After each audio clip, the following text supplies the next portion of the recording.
I'm where I'm at because of my own poor life choices and terrible personality. I want to come back to that.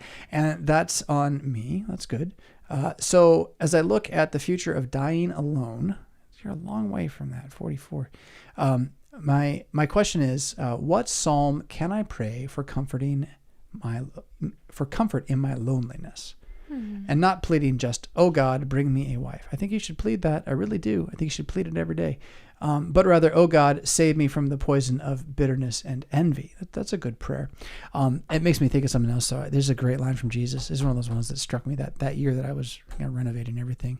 He says, and now what shall I say? This is just a quote from Jesus. Now what shall I say? Father, save me from this hour? No, Father, glorify your name. Wow. Can I follow that guy? I want to follow that guy.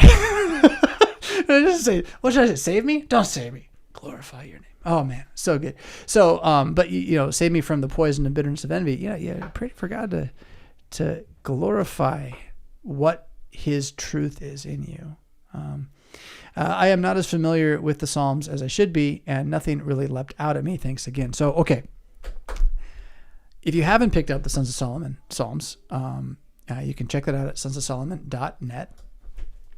You can send a contact there, and actually we'll send you a booklet you can use, which I really recommend using it. Like actually reading out of it and until it's all worn out and gross and beat up and disgusting looking. You'll be proud of it at that point. But if you haven't done that, those are a good place to start. With that, then, at the back of that booklet, the Psalm 119 plan, which is to take a different 8 verses of Psalm 119 every day and just put it on repeat, watch, rinse, repeat, just keep going through and through and through, alpha, beta, gimel. That's potent juju right there. I can't express to you how it's so powerful. It's so useful that the fact that in the Hebrew lectionary, I don't have it for 8 days of the month really bothers me. I'm like fiending for my Psalm 119.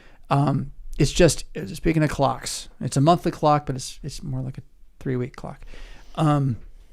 So, I'd push you there. And then the next thing I would say is, you need to become more familiar with the Psalter, obviously. And so you just need to read a different Psalm every day. I mean, just straight through, just kind of keep going. Just do it one every day. Yeah. Maybe 2, one in the morning, one in the evening. Doesn't matter. But when I say read here, this is key. This is really key. Is that where this is here? Yeah. I mean out loud. I don't mean sitting there like you're reading Lord of the Rings. I don't mean it like that. Yeah, good. For the podcasters, he was animatedly reading quietly to himself. Read it out loud. Take the time to vocalize it. Take the time to vocalize it with a pause at every period. Like a breath. Take a good breath at the period. Maybe a breath at the comma and 2 breaths at the period. Let it float. I don't just say that because I believe the angels care. But I actually do believe the angels care. And they can't read your mind. They know you're reading the Bible. They're rejoicing. They're glad about that. But they get to hear it when you read it. That's how creation is. Okay? I know it's weird. Not everyone agrees with me on that necessarily. It's not like, that's not peeper dogma there. But no, really, actually it is. Peeper dogma, if you go look it up. So I'm just applying it. So read it out loud, not just for the angels, but for you. So when you read it out loud, it's like writing. Writing's pretty cool this way too. But so I'm gonna look at it with my eyeballs. Just go in my brain.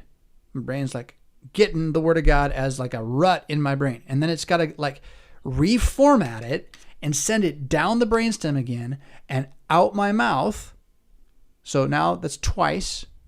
And as it's being reformatted into vocalization, I'm also hearing it come back in my brain one more time with my eyes at the same moment. It's like threefold.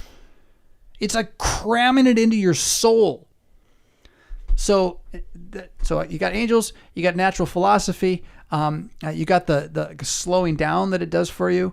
I think the Word of God is meant to be spoken. I gave you all these reasons for it, but just the power. It's the power of the Word of God. Speak it. Have it on your tongue. You want to remember it when you're dying and have something to say when you're dying. Say it out loud when you read it. It'll change the way you see the Psalter. They're not meant to be just kind of looked at. So every day, different psalm out loud. Psalm 119, 8 verses every day out loud. Sons of Solomon, how can I not pitch it? There are other psalms you could use as a clock. Anybody could have come up with this and picked 9 psalms or 10 psalms and set it up, but we picked the Psalms of Ascent because they're about living in the diaspora. They're about living at a time when no one else believes what you believe, and you got to go back to Jerusalem alone, or maybe with a small group of people, and you're hoping for the restoration of the kingdom. So, hey, it sounds like where we are, yeah. But the point is to get some psalms that you say often enough that you memorize them, that they're just in your blood.